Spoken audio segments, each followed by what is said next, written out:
છોટાઉદેપુર પંથકમાં મોટા પ્રમાણમાં જંગલો આવેલા છે,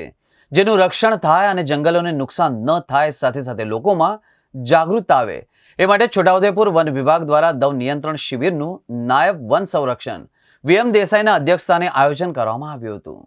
છોટાઉદેપુર વન વિભાગ દ્વારા દવ નિયંત્રણ શિબિર યોજાઈ, જેમાં હોળીના તહેવારમાં વધુ જંગલોમાં ડુંગરદેવને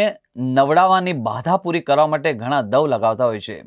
આ બનાવને કારણે જંગલને ઘણું બધું નુકસાન થાય છે। આ પગલે લોકોમાં જાગૃતતા આવે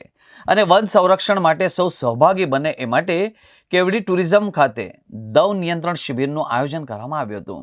જેમાં દવ પટ્ટા કેવી રીતે પાડી અને દવ નિયંત્રણ કરી શકાય તેનો ડેમો રાખી સમજણ પણ આપવામાં આવી હતી, જેમાં 50 જેટલા ગાર્ડ અને વલપાલ તથા ગ્રામજનો ખાસ ઉપસ્થિત રહ્યા હતા। છોટાઉદેપુર વન વિભાગ દ્વારા દવ નિયંત્રણ તાલીમ ઇકો ટુરિઝમ કેવડી ખાતે યોજવામાં આવી હતી, જેમાં નાયબ વન સંરક્ષક શ્રી વીએમ દેસાઈ સાહેબના અધ્યક્ષસ્થાને યોજાઈ હતી, જેમાં 50 જેટલા વનરક્ષકો અને 20 જેટલા ગ્રામજનોની ઉપસ્થિતિમાં વનદવ હોળી પહેલાં જે ગ્રામ લોકો સળગાવતા હોય એને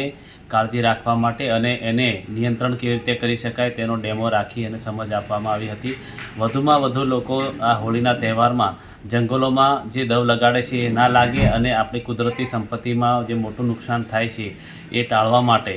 અત્યારથી જ વન વિભાગ છોટાઉદેપુર દ્વારા આ કવાયત હાથ શરૂ કરવામાં આવી છે।